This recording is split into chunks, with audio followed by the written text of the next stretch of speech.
Today we're going to talk about the wilderness, tyranny, and standing up against our groups, our tribes, and the courage to do that when none of them agree with us. We're going to jump into an episode of the Marie Forleo podcast with Brene Brown and see what she has to say about this idea of the wilderness.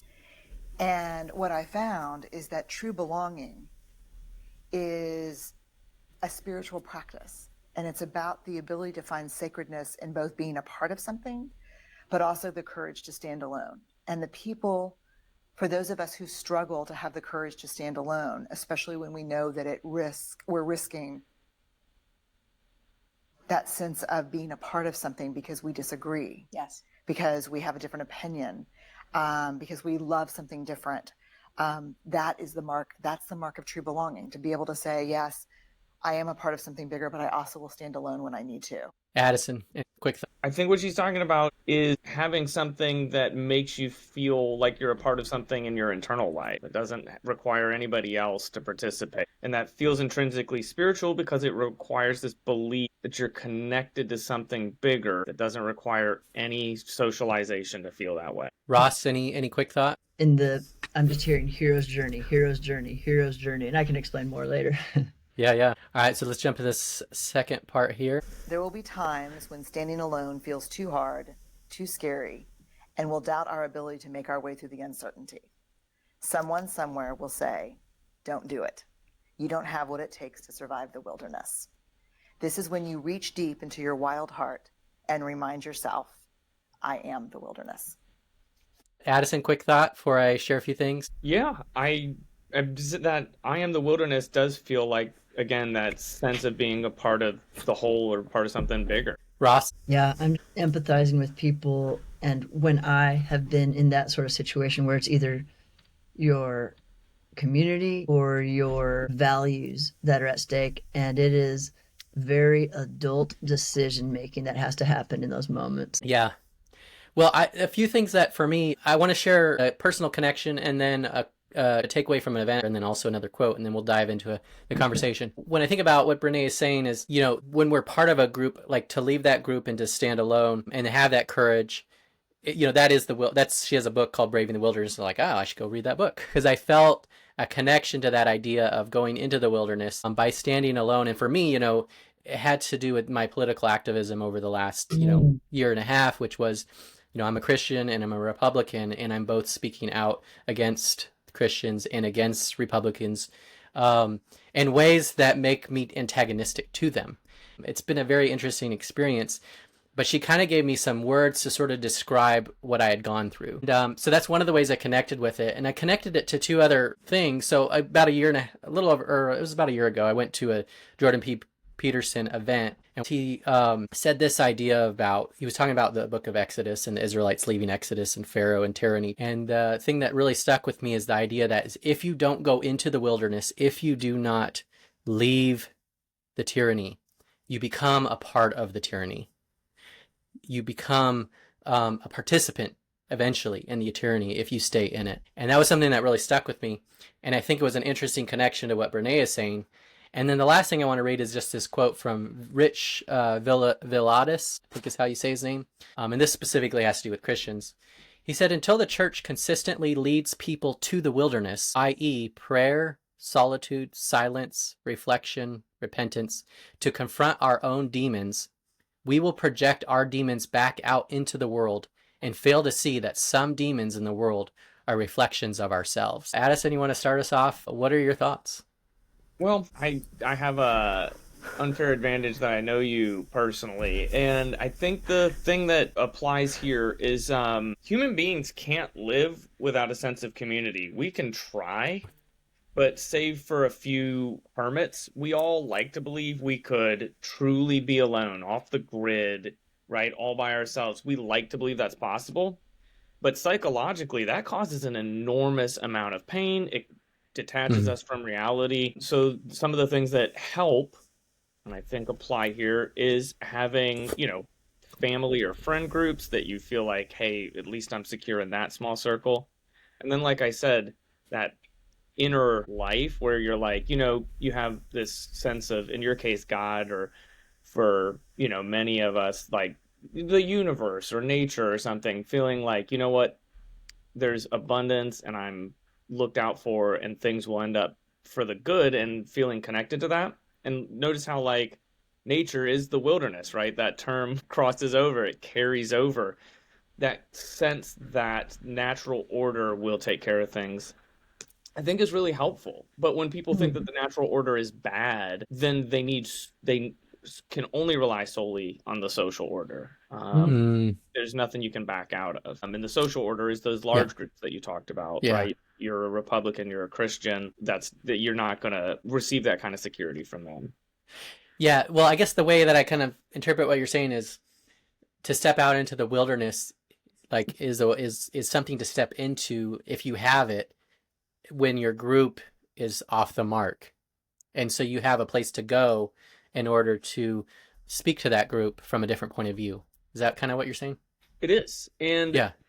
even if we come at it from like a storytelling perspective, because I have a totally different, background than you do. And part of it for me though is still saying like, in a lot of folk tales, the wilderness is scary. You go out and right, you don't know if there's monsters or witches or whatever. Uh-huh. And then you find out that not only is it something you can conquer, right, the wilderness, or become a part of, but that there are allies there. Yeah. Right. So often they find, the hero finds their strength out there, or they figure out themselves, or they survive it and they still come through as a complete person.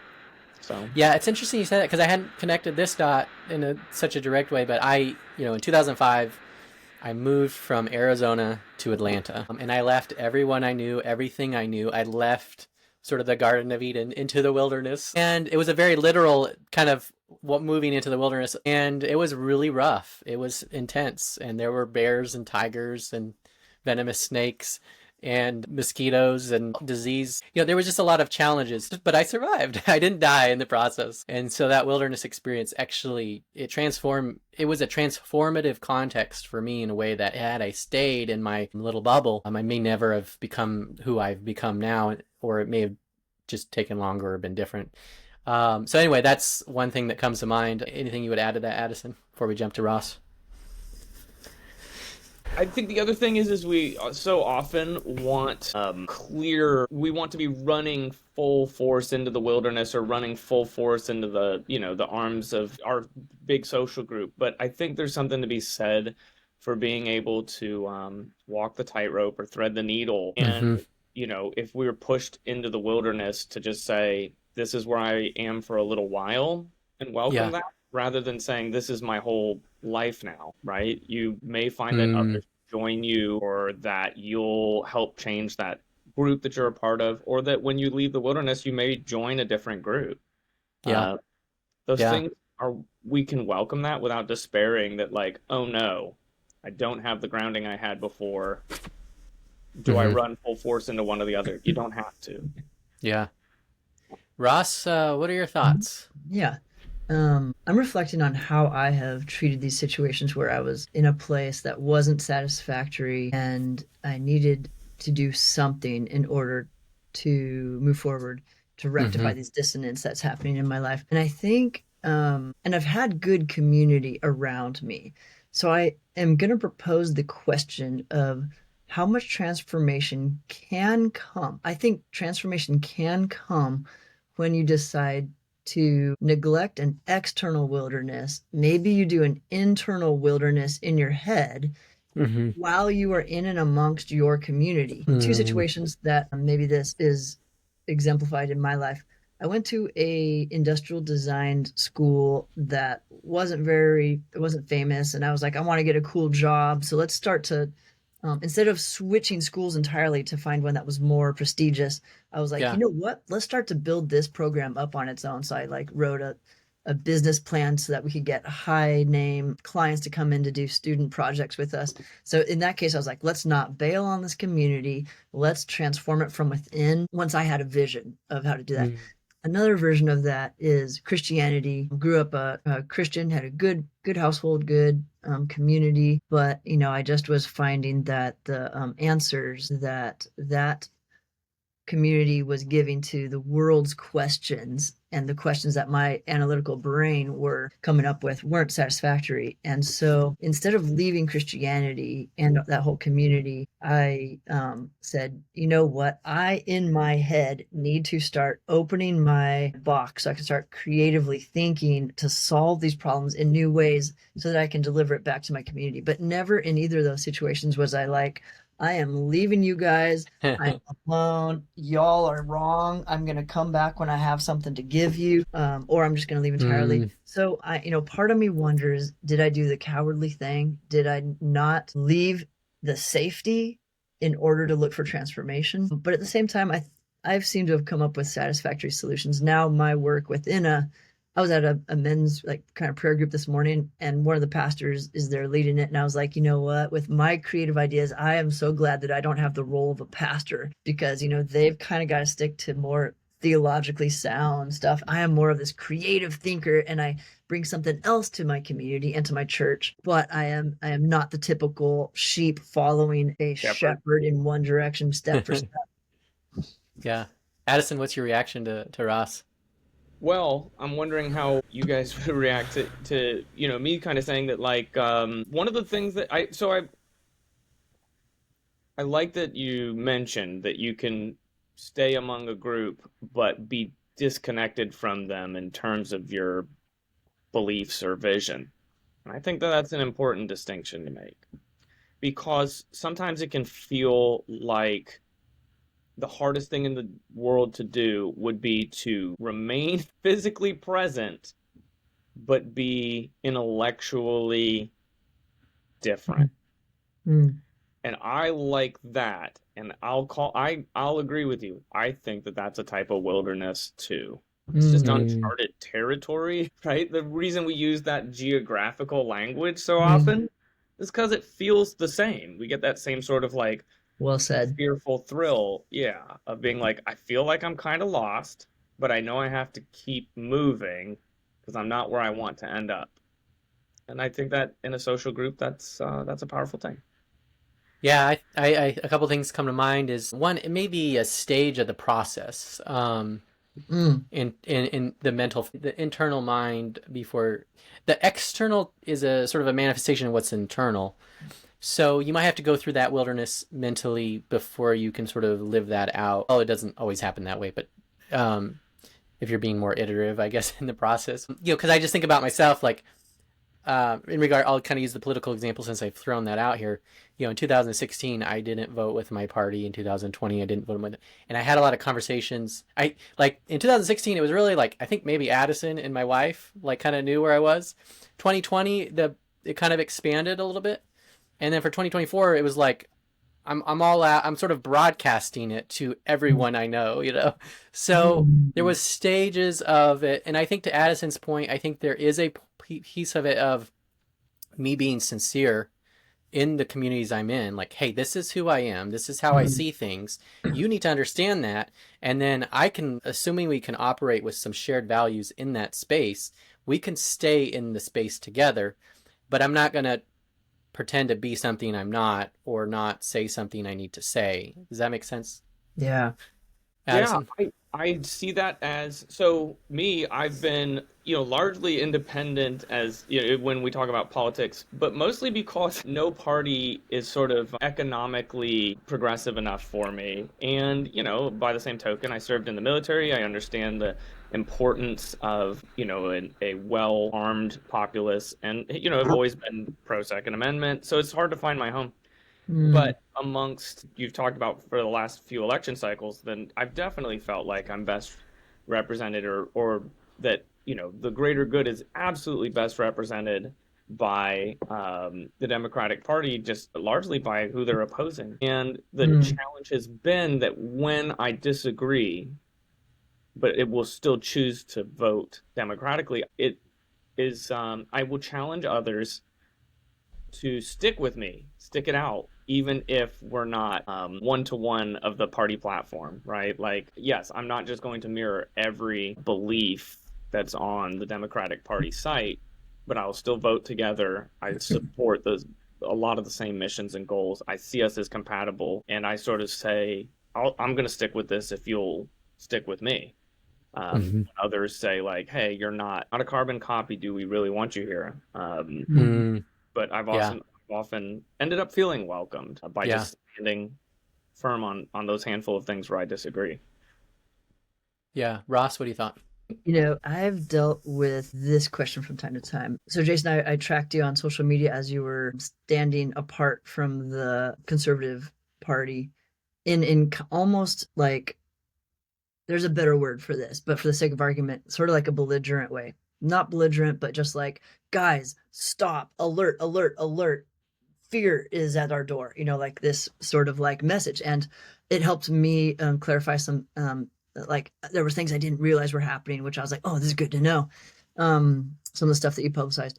But I've been thinking of this, like, as soon as you broadcast that you are kind of like an other, then the original group tends to shut you out as like, oh, that is someone else. They aren't our tribe. Why would I listen to them if they are like when you see also on the extremely liberal side, we're like, oh my gosh, those are super in that direction. That's one of those people who's always doing that. And so like there's a danger of, I think, showing that we are in the wilderness coming from the outside in a way that it alienates the listeners to no longer give us ear.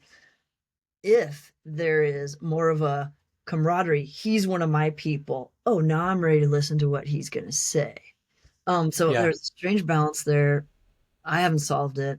yeah. Well, one thing I would add is, I do think the audience matters, and so I think kind of what you're describing, I think is kind of really what I did from Mm, 2021 to 2023.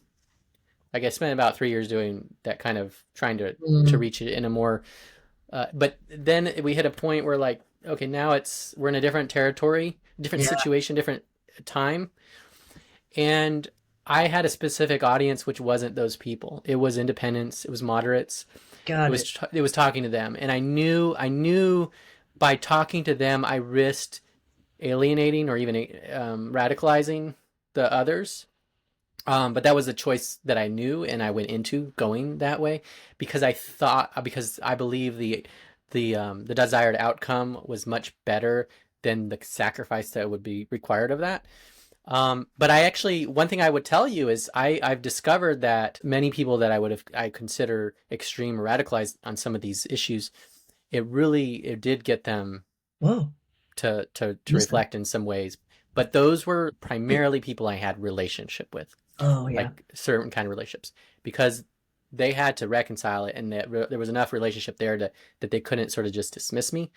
Yeah. And it probably went both ways, and I've learned a lot as well and grown. So those would be a few things I would say. It's hard to speak to a large group of people that are in a lot of different places, but I did try to be as intentional and as strategic as I could. So, Addison, anything you want to add? Well, I think that what you bring up is it taps into this thing that I believe about sort of all of us do have a conscience, but sometimes we have to be the conscience for other people in a way Yes. that we have to shout the annoying dissonant thing. mm, And then once it's been heard, they can't unhear it. It eats at them. And, the world tends just that tiny little bit more towards justice. So, yeah, we have to be that voice of justice. And sometimes what it is a little bit of a game because sometimes there are real stakes and dangers. And other times there are threats and you speak up for justice. And then no one delivers on the threat. They realize that you do come from a good place, that you mm. deeply believe the thing you said, and you're somehow allowed to continue to believe and say it and continue to exist. And I think courage comes from saying, I don't care which outcome it is, and hoping for the better of the two. Yeah. Ross, give us your answer and then your final comments. Okay. Um, I am just through analyzing what you guys are saying, I'm realizing that there are so many of us. We each play a different role, and it's at a different stage Yes. in our life too. So, some of us are deep within our community, and maybe we're conformed. or maybe we are different, and we influence from within the community. Other people, or at other stages in our life, are further and further out into the wilderness, speaking a message with a different tone, a different demographic perhaps, or a different motive. So I'm just realizing there is no one answer that's right or wrong. Yeah. Addison, final thoughts?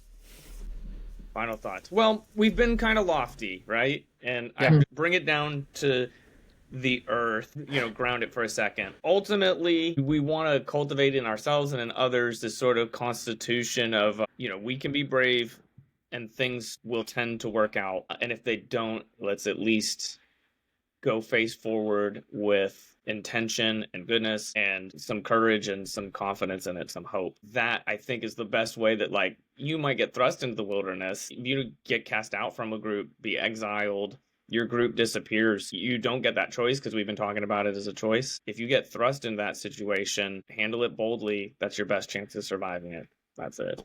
Yeah. Ross, you have something you need to add? One last thing. I think an ethic worth remembering and a prize worth remembering isn't necessarily how many friends we gain in this life, how much pleasure or lack of pain we have, but if we are a hero of our own story, that's worth taking pride in. And the hero's journey says the hero must step away from his tribe so that he can grow and bring what he's learned back to the tribe, whether the tribe will have him or not. So Yeah. take pride if someone has been brave to leave their community for their values, to instead follow their value system. Take pride, no matter if no one takes you back, you have done a brave thing. Yeah. Well, thank you, Ross, for sharing. Tell us who you are and how people can connect with you, or where you want to send people. Sure thing. Right now, the project I'm most excited about and would love extra eyes on is my app called Creature Habits app. It is where Christians can have a quick morning devotional or afternoon devotional. It's super interactive content. It is called Creature Habits on both app stores. Cool. Addison, introduce yourself and what you do and what you want people to do. That's funny. Well, I am a writer and entertainment consultant, and I largely am unreachable on social media at the moment. But what I do want people to do is start face-to-face communities with people so that we can be hopeful and let go of despair, because when you see people face to face, I think a ton changes. That's what I'm doing personally. Don't connect with me, go connect with somebody else. That's amazing. Face to face, who shares your values. Yeah, cool. Well, I'm Jason. Yeah, go ahead. This right here, almost as good. Yeah, we're digitally face to face. I'm Jason Scott Matoya. This has been a spontaneous conversation on the Share Life podcast. Thank you for joining us.